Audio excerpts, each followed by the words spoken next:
An altered state of consciousness, sometimes referred to as an altered state of awareness, is really any condition that's substantially different from a person's normal waking state. It's almost always a temporary rather than a permanent change. With this altered state of awareness, a person's responsiveness to their environment changes. Their perception changes, their thought processes change, and their emotional experiences also change. Altogether, these changes will come together to produce profound sensory experiences that are probably more aptly referred to as a psychedelic trip. Before we can produce any of these effects, psilocybin must be first metabolized in the body into psilocin. It's psilocin, not psilocybin, that's actually psychoactive. That's because only psilocin can cross the blood-brain barrier.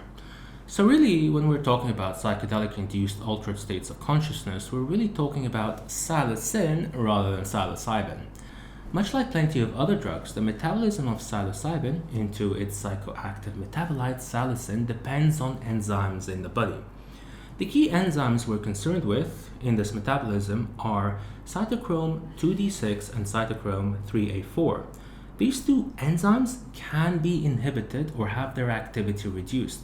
In fact, this happens most often by other medications. With this in mind, patients on these medications may not be able to properly metabolize psilocybin into psilocin.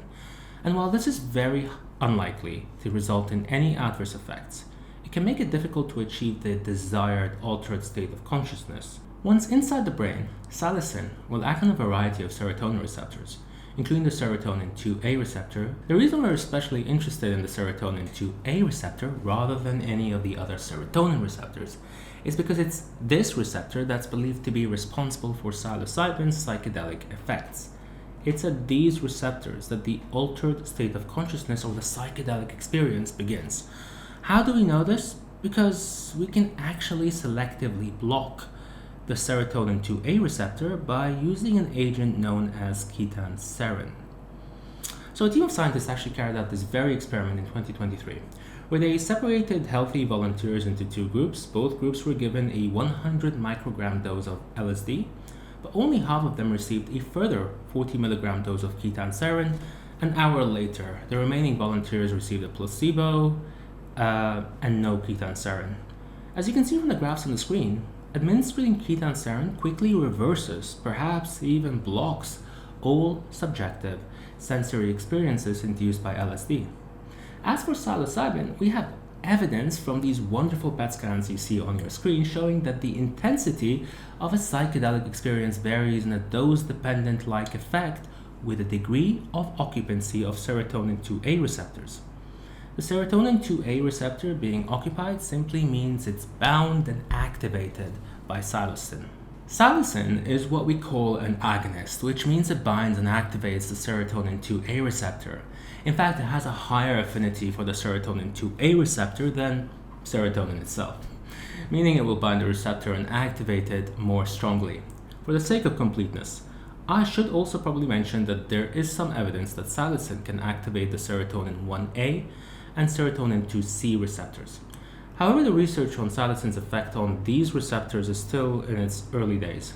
That being said, an animal study published a couple of months ago, actually, in 2024, earlier this year, indicates that psilocin may enhance cognitive flexibility through its action on the serotonin 1A receptor, while another study indicates that psilocin's actions on the serotonin 2C receptor may be responsible for a head twitching motion that was observed in some mice. Plenty of great studies keep coming out, and I'm sure we'll learn more very soon. The intense psilocin-induced activation of the serotonin 2A receptor has two major effects depending on the type of nerve cell and the neurotransmitter that we're dealing with. These effects are: it can decrease neuron excitability through releasing the inhibitory neurotransmitter GABA, or alternatively, it can increase neuron excitability through releasing the excitatory neurotransmitter glutamate. And I know what you're thinking. Yes, absolutely. This can make studying psilocybin's effects a little more challenging, but it does allow the brain to respond to psilocybin in complex and fascinating ways. By using in vivo imaging techniques, we can record the individual local field potentials that emerge from these psilocin-augmented neurons. A local field potential is similar to an action potential in that it represents electrical activity. However, unlike an action potential, a local field potential represents the synaptic activity of all neurons within a 250 micrometer radius. This makes it ideal for studying the activity of groups of neurons. These groups of neurons tend to form specialized local networks in the brain. And so these local field potentials are able to provide us with valuable information about the intrinsic oscillatory activity of local brain networks. You've probably seen these oscillations before if you've come across an EEG, an electroencephalogram, that measures the electrical activity of the brain. We see different types of waves on an EEG depending on the activity that person is doing. Gamma waves tend to appear when a person is highly alert and concentrating on solving some problem, which is why I'm fairly sure there are plenty of gamma waves buzzing through your brains right now as you're watching this video. While theta and delta waves are observed when the brain is doing calmer things, like when you're feeling drowsy in the case of theta waves, or when you're asleep in the case of delta waves. But why is any of this important? Well, local field potentials are just like EEGs, the difference being that instead of monitoring the electrical activity of the entire brain, a local field potential looks at specific groups of nerve cells that work together in a local neuronal network. Because they work together, these neurons tend to be synchronized, firing together at predictable intervals. All this is represented by the electrical oscillations that we see in a local field potential. However, by activating the serotonin 2A receptor, psilocin disrupts neuronal activation patterns. It disrupts these oscillations. In one animal study, administering 2 milligrams per kilogram of psilocybin was found to decrease low frequency bands. Remember, these are the theta waves the brain sends out when you're feeling drowsy. High frequency bands, on the other hand, were increased. So, in essence, we see gamma waves that are associated with problem solving and concentration become much more dominant. The rate of neuronal firing also increases. Overall, following psilocybin treatment, neuronal networks become much more independent of one another. They become a lot more desynchronized. In fact, a lot of these networks and a lot of these neurons will switch from a phase-modulated to a phase-unmodulated state. While a phase-modulated network fires in a synchronized manner and cycle, a phase-unmodulated network becomes much less synchronized. Now, both modes have their uses. A modulated network is important. You need it to have these networks in place in your brain so that your brain is able to reliably communicate with itself. However, unmodulated networks open up new doors and unlock new pathways for information processing. They create the room for extra flexibility within the brain. The flexibility enhances neuroplasticity, which allows the brain to better respond to internal and external stimuli by reorganizing its structure, functions, and connections.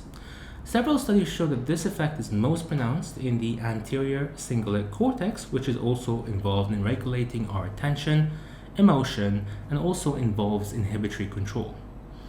In summary, after administering psilocybin, we end up with neuronal networks that are firing more, they are more unmodulated, making them much more malleable to change and more desynchronized, allowing for an insightful state of consciousness to emerge as the neuronal networks begin to rewire.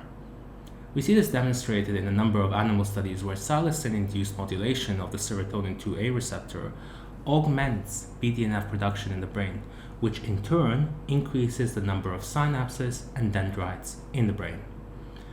In other words, following psilocin treatment, new connections are created between the individual neuronal networks, only possible now that they've been unlocked by the temporary altered state of consciousness while transitioning from the phase-modulated to the phase-unmodulated state. This sets the stage for the default mode network to turn off as the brain moves away from a framework where visual and auditory cues are processed using a top-down approach to one where information is processed in a bottom-up manner. Instead of relying on pre-existing models, ideas, and expectations to interpret sensory information, the brain absorbs the sensory information available, assembling it from scratch. This flood of information is often integrated in new and exciting ways, creating novel sensory experiences. Thank you for watching, and I'll see you all in the next video.